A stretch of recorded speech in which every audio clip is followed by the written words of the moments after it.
जैसा कि last episode में हमने देखा कि यूहा और बाकी टीम मेंबर्स अब अपने फाइनल्स में पहुंच गए हैं और फाइनल्स के अंदर ये सभी लोग सन एंड मून एम्पायर से लड़ रहे हैं। Sun and moon Empire soul guide tool पर हेविली रिलाई करते हैं और इस वजह से सन एंड मून एम्पायर की सोल गाइड टूल की टेक्नोलॉजी डोलो कॉन्टिनेंट में सबसे ऊपर है और लेवल 9 की सोल गाइड टूल वेपन होने तक की अफवाह लोगों ने यहाँ सुनी हुई है। अब आगे से इनमें कौन जीतेगा वो तो हमें अगले एपिसोड में पता चलेगा, लेकिन हमारे सामने इसका ट्रेलर आ गया है और अब हम वो ही आपको एक्सप्लेन करने वाले हैं।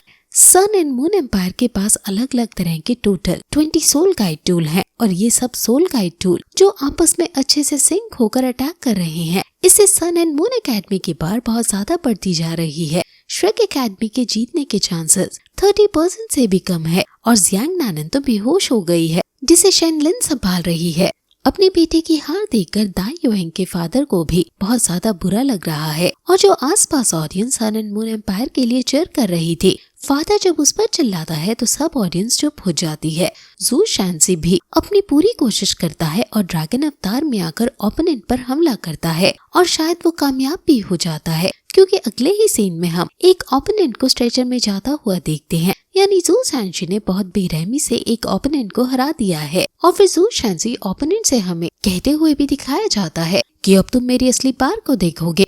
जू शैंसी की पार से सभी ओपोनेंट घबरा जाते हैं क्योंकि उसकी लाइटनिंग इफेक्ट से उसके सोल गाइड टूल से कुछ ट्रेन से बिहेव करते हुए दिखते हैं और फिर दाई योहेंग भी अपना हमला करता है और शायद ये बाजी फिर से श्रेक एकेडमी के हाथ में आने वाली है। यू हाओ भी इस मैच को देख रहा है और वो कुछ सोचकर ये डिसाइड करता है कि शायद अब ये सही समय आ गया है अपने पिता के सामने सच्चाई बताने का कि वही यू हाओ है, यानी वो उनका बेटा ही है। और फिर यही ये ट्रेलर खत्म हो जाता है। अगला एपिसोड बहुत ज्यादा खास होने वाला है और हमें फाइनल्स का रिजल्ट पता चलेगा। आप में से कई लोग जू शैंसी के बारे में जानना चाह रहे थे कि आखिर ये कौन है और कितना पावरफुल है, तो मैं आपको जू शैंसी के बारे में बता देती हूँ। जू शैंसी ज़्वान वू सेक्ट फैमिली से आता है। ज़्वान वू सेक्ट बहुत पहले जो था वो असल में मिस्टिक डीप टर्टल का इवॉल्व वर्जन था, इसलिए उसकी मार्शल सोल भी मिस्टिक डीप टर्टल की है। मिस्टिक डीप टर्टल की मेन पार्ट डिफेंस की होती है जिसके पास वाटर और अर्थ के एट्रीब्यूट्स है। जू शैंसी की माँ एक प्रिंसेस थी किसी किंगडम में, लेकिन उसने जू शैंसी सेक्ट के आदमी के संग भागकर शादी कर ली थी जिसे जू शैंसी पैदा हुआ था।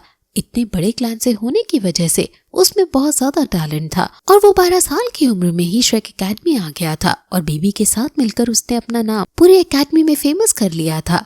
जू शैंसी सेक्ट के अंदर हर एक मेल को एक स्पेशल अवेकनिंग से गुजरना होता है और ये आमतौर 15 साल की उम्र में ही होता है। जब ये हो जाता है तो उसकी मार्शल सोल पूरी तरह से इवॉल्व हो जाती है और अगर वो मार्शल सोल अपने टॉप लेवल यानी ज़्वान वू शील्ड तक इवॉल्व हो जाए तो फिर उसे सेक्ट का उत्तराधिकारी बनाने का अधिकार मिल जाता है। जू शैंसी का जो जियांग नानन के साथ रिश्ता है वो भी बहुत ज्यादा कॉम्प्लिकेटेड है और आपको तो बस यही लग रहा होगा कि ये दोनों तो क्लासमेट्स है, जहाँ जू शैंसी जियांग नानन पर लाइट मारता है और जियांग नानन उसे भाव नहीं देती, लेकिन ऐसा कुछ नहीं है। इनकी प्रॉपर एक बहुत ही दुख भरी बैक स्टोरी है और उसकी वजह से जियांग नानन और इसलिए जियांग नानन जू शैंसी के साथ हमेशा कूल बिहेवियर में ही रहती है। अगर आप उसे जानना चाहते हैं तो हमें कमेंट करके जरूर बताएं। सो अब हम आपसे मिस वॉइस ओवर 2 पर मिलेंगे क्योंकि अब से लगातार वहीं पर वीडियोस आया करेंगी।